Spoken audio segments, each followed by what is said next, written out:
On va parler de burn-out en compagnie d'un sociologue clinicien qui a reçu hier le prix Sciences Po Le Monde Penser le travail pour son ouvrage de travail à vif, souffrance professionnelle, consultez pourquoi. C'est publié par les éditions IRES, un ouvrage qui réinscrit le syndrome d'épuisement professionnel tel que ses victimes en parlent dans le champ politique de l'entreprise et de ses nouvelles organisations. Une exploration à la fois sociale et intime des souffrances psychiques. Bonjour Thomas Périlleux. Bonjour, Merci d'être venu. merci de votre invitation. Ben voilà, félicitations pour votre prix. Dites-nous à quoi ressemble le burn-out? Qu'est-ce qui se passe dans le corps? Ça semble très brutal. Je trouve intéressant que vous posiez la question du corps parce que c'est d'abord les symptômes somatiques qui apparaissent. Les personnes en burn-out que nous recevons en consultation disent que elles n'en peuvent plus, mais aussi que le corps s'est comme effondré. On dit souvent le corps lâche. En fait, souvent, antérieurement, elles n'avaient pas été attentives à des signaux qui pouvaient peut-être être déjà problématiques. Et puis arrive un point de rupture, un incident critique souvent, mais c'est un incident qui révèle tout un processus antérieur dans lequel les ressources personnelles et collectives se sont comme épuisées. Le corps lâche, donc en fait, plus d'énergie, plus d'envie, une espèce d'immobilisme. C'est ça que vous Oui, observez? quelque chose d'un élan s'est cassé et c'est pour ça que je parle aussi d'effondrement. On traduit burn-out par épuisement professionnel. Je trouve aussi que l'idée de l'effondrement est intéressante parce que c'est comme si le socle sur lequel s'appuyait la personne s'est effondré. Et tous ces appuis à la fois professionnels et existentiels sont en déliquescence. Alors c'est vrai que souvent elles disent, «Un matin, j'ai plus pu me lever». Je n'arrive plus à retrouver cet élan par rapport au travail. Vous l'avez dit, c'est le processus qui mène à cet effondrement est lent et long. En lisant les entretiens que vous avez en consultation et que vous retranscrivez dans votre livre, Thomas Périeux, j'ai eu le sentiment qu'au fond, ce qui fait disjoncter, c'est le mensonge. Vous n'employez pas ce terme, vous parlez de contradiction, d'injonction contradictoire. Oui, il y a toute une série de demandes et d'injonctions dans lesquelles, les professionnels peuvent se trouver pris en tenaille. Par exemple, faire plus vite et mieux en moins de temps, à la fois s'impliquer très intensément dans le travail et adopter des attitudes de détachement, par exemple par rapport à la qualité de son travail, être amené à faire du travail bâclé à ses propres yeux, donc sacrifier d'une certaine manière ses propres valeurs professionnelles. Ça coince le professionnel dans des contradictions qui ne sont pas dites. Alors je pense qu'il y a toujours des contradictions dans un milieu de travail. On est toujours pris dans un champ de force contradictoire. Le problème, c'est de taire ces contradictions. Et là, le silence imposé devient extrêmement néfaste, délétère, y compris pour la santé. Vous dévoilez ainsi les ruses du management moderne, l'horizontalité qui déguise la mise en concurrence, l'autonomie qui est une technique de culpabilisation, des objectifs quantitatifs qui dissimulent le travail mal fait. Est-ce qu'à chaque organisation du travail correspond un type de souffrance, Thomas Périeux? Le burn-out serait l'expression de la souffrance contemporaine, une autre organisation provoquerait une autre souffrance, c'est notre rapport au travail qui est pathologique?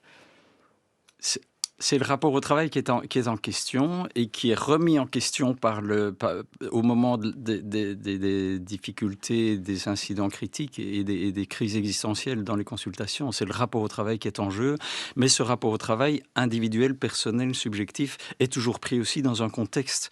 Et effectivement, on peut faire des liens. La causalité est toujours difficile à établir, mais on a pu attester, par exemple, que le modèle du travail à la chaîne avec des gestes répétitifs sous cadence et très contrôlés provoquait des atteintes somatiques, des troubles musculo-squelettiques.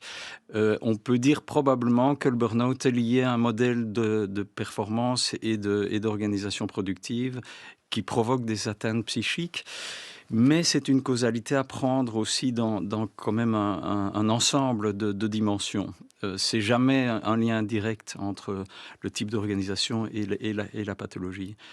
Si je peux rajouter une chose concernant le mensonge, ça me tient à cœur, C'est peut-être aussi effectivement une des dimensions. Je raconte la situation d'un technicien au début du livre. Je raconte son récit où il a été pris effectivement dans un univers de travail où on lui interdisait de dire des difficultés techniques qu'il pouvait rencontrer s'il n'apportait pas les solutions.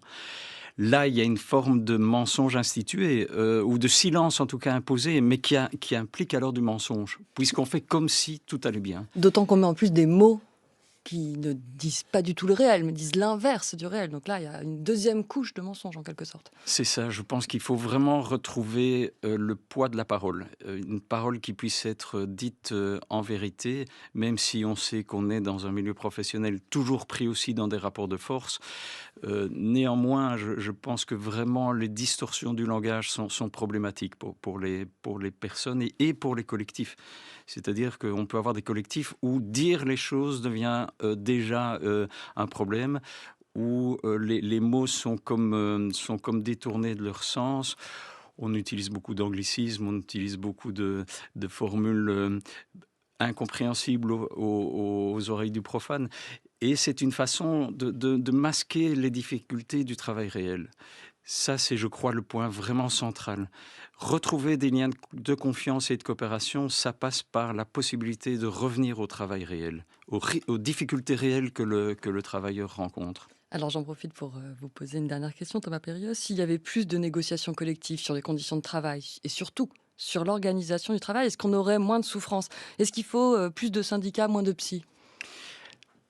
Ça, c'est une question à plusieurs étages et je vais essayer de dire vite. Bon, première chose, je crois que la négociation est absolument indispensable et la reprise par les organisations syndicales des thèmes que nous abordons aujourd'hui est absolument indispensable. C'est très difficile. Je crois qu'ils ont perdu la main assez largement sur les questions de qualité de la vie au travail.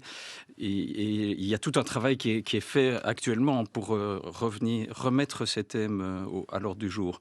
Mais il y a un deuxième niveau, c'est celui de l'expérience réelle des travailleurs. Et là, il y a un lien aussi à reconstituer sur le terrain. Merci beaucoup, Thomas Périlleux.